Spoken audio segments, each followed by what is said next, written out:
Isn't it so frustrating when that slicer hook starts to creep back in your game? You're halfway through your round, struggling to hit a single fairway, and your scores fall apart. Well, because of this slicer hook, you may have been told that it's all to do with the relationship between your club path and your face angle at impact, and they are right. But what if I was to tell you that this simple reason could be because you're not hitting the golf ball out the center of the driver face? Just a smidge out the toe or heel has a huge effect on the direction of our golf shots. So if you're someone who's struggling with this slicer hook, then continue watching, because on this channel, we transform golfers worldwide. And in today's video, we're going to be answering a question that came up from Dale. Any drills can you recommend for hitting the sweet spot more consistently with the driver? I've suddenly developed a horrible tendency to make contact out the toe of the driver face. Seems mental, and it is pretty mental, because I can almost guarantee that although I haven't seen your swing yet, you're probably seeing this golf shot where you're hitting that toe and seeing that low hooky shot that goes well to the left for a right-handed golfer. So before we dive into why we hit drivers out the heel or toe, it's really important that we understand why this has a huge effect on the direction of the golf shots. And this is all to do with something called the gear effect. So what happens is when we make contact with the driver out the toe, that encourages more spin right to left on the golf ball. So it tilts the ball's spin axis. So the ball will start to set off more to the right, but then it will curve well to the left for a right-handed golfer. For left-handed golfers, think of the opposite way here. If we make contact with the heel, that's going to encourage and impart more left to right spins. It's going to encourage that fade to slice ball flight going miles to the right. And with every driver, in order for us to have a sweet spot, we have something called COG, which is short for center of gravity. The center of gravity is basically the center point on the driver head that helps you maximize distance and accuracy from having a centered strike. And these vary depending on the type of player you are. So if you were to go and get fitted, you're a high handicapper who struggles to get the ball airborne, then the likelihood is that on this driver face, the center of gravity, so the COG point, is probably well further back over here somewhere. That's to help increase the spin, get more height, and also increase the sweet spot area. So it makes it much easier, more forgiving to hit the golf ball. But if you're someone with a low handicap, struggles with too much height and is trying to lower it, then you'll notice that the COG on those driver heads is way closer to the front of the face. So this reduces the sweet spot, it reduces the spin, creates a lower flight. And forgetting draw bias drivers in this video, just because the COG, the center point, is more in the heel to encourage that turnover. But I'm not going to dive into too much detail on that. If you'd like to see more information on that, feel free to comment below and I'll be sure to do a video on that. The COG will be around the center point of the driver head. It'll vary from being very close to the club face. Again, if you're looking for that low spinning driver to see that lower flight, if you're looking for that high spinning driver and seeing the higher flight, it'll be more at the back of the head, but it'll be more in the center here. So assuming a completely neutral swing, assuming a completely squared club face at impact, if we do those things and we make contact out the heel of the club or the toe of the club, something happens. We hit the toe and we start to see the ball curve right to left, the heel left to right, and this is all to do with something called gear effect. So because of this center point, the COG on the club face being in the middle, what will happen is the ball will always curve towards the COG, the center point on the driver head. If the center point on the driver head is either at the back of the club or the front of the club, if you hit out the toe, the more likely is you're going to see that rightward spin, the ball start to draw, hook down the left hand side, and then if you hit it out the heel, you're going to see that opposite effect because of this reason. Because of the COG, the center point and gear effect has a huge effect on the overall direction of the golf shot. So this is why it's really important to hit drivers out the middle of the face. So what manufacturers have done over the years to reduce this gear effect, they have decided to open up the toe end and closed off the heel end. And what's going to happen now is when you hit golf shots is that when you hit the toe end of the driver, the golf ball is more likely to set off right of the target. Therefore, when it gets that tilt and spins more to the left, you're going to hit shots closer on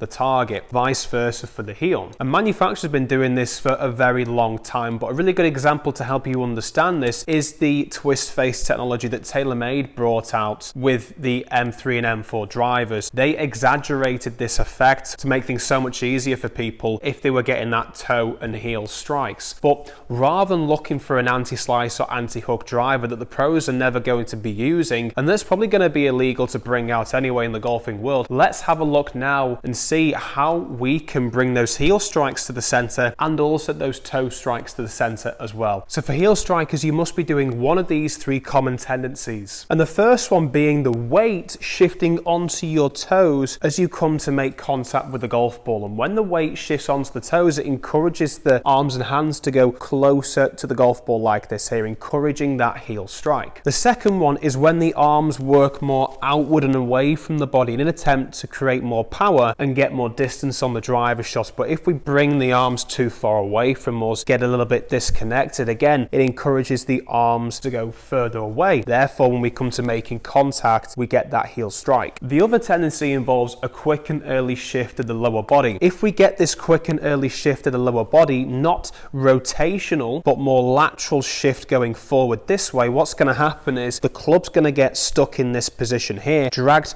too close to the body, and in reaction, we jump upwards like this and leaving the club face to the ball with the heel presented at impact. The first drill you can do to see and feel those center strikes more often is taking something as simple as your driver head cover and placing it half a driver width ahead of the golf ball, so further away from you in this position here. And what's going to happen is when you set up to the drive, I'm just going to place that a bit closer actually just to make this a bit more difficult for me. When we come to making contact and turning through on the downswing, you'll notice that in order for us to stop ourselves from hitting that head cover, we have to bring our arms and hands closer to the body. For heel strikes, the arms and hands will go further away from the body to get a good feel for getting that center strike. As a heel striker, from a heel strike, we want to be encouraging the club to be working more closer to our body, the arms and hands staying more connected. Just dead simply, just practicing back and forth, swing up to the top, feel those arms and hands working close to the body,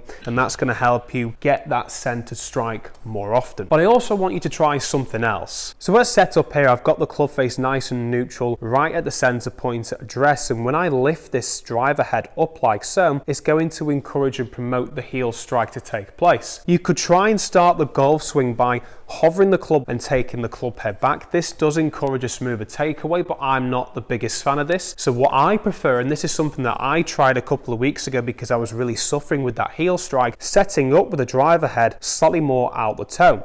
So when it comes to lifting that driver head, we square up the face and get that centered strike. This is something so simple, so easy you can try, whilst doing that other drill, of course, to really promote that center strike, if not slightly toe bias strike, if you're someone who's seriously suffering with that heel strike. And now taking a look at golfers who really struggle with the toe strike with the driver. Your number one rule to hitting that sweet spot more consistently is having the arms and hands working further away from the body. So for toe strikers, your arms and hands are working too close to the body like this here. So it's the complete opposite effect of that heel strike. And there are a few reasons to why you may be doing this, starting off with the first one being swinging over the top. They bring the arms and hands over the plane like this here. Then we bring the club over the plane and over the top. We get this casting motion. The club goes further away from us. Because we don't want to be making contact with the ground, we react and bring those arms and hands really close to the body, almost causing this lead arm to flex and get that chicken wing motion. I've actually done a video on this full in depth talking about this motion, a really good drill that you can do to stop this, so make sure you take a look at that.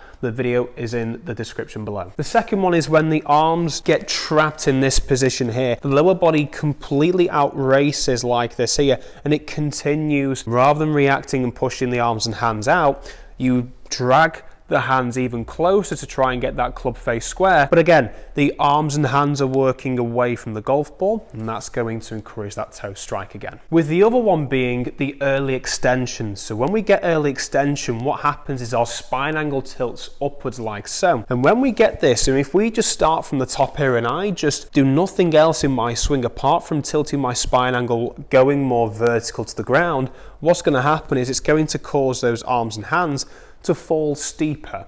And when we fall steeper, the likelihood is that the arms and hands are working again close to the body. So when it comes to reaching the golf ball, the club head itself is further away, so it's going to hit that toe strike. And in order for us to stop this toe strike from taking place, we want to be encouraging the opposite of the heel. We want to be seeing those arms and hands working further away from the body. So you're going to take a driver head cover again and place it on the other side of the tee. So for those of you who haven't watched the heel, basically we had the heel strike on this side. Now we're going to place the head cover on the closer side to me like this here. I'm just going to make sure that's nice and straight with the golf ball, just so I don't nudge it when I take the club head back. Making this setup now, we want to avoid that driver head cover when it comes to swinging down to hit the golf ball. Whether you're that person that swings a little bit over the top, gets that early extension, gets that really stuck position here and has to drag the hands closer to the body, this is really going to force you to develop that sensation, that feel for keeping those arms and hands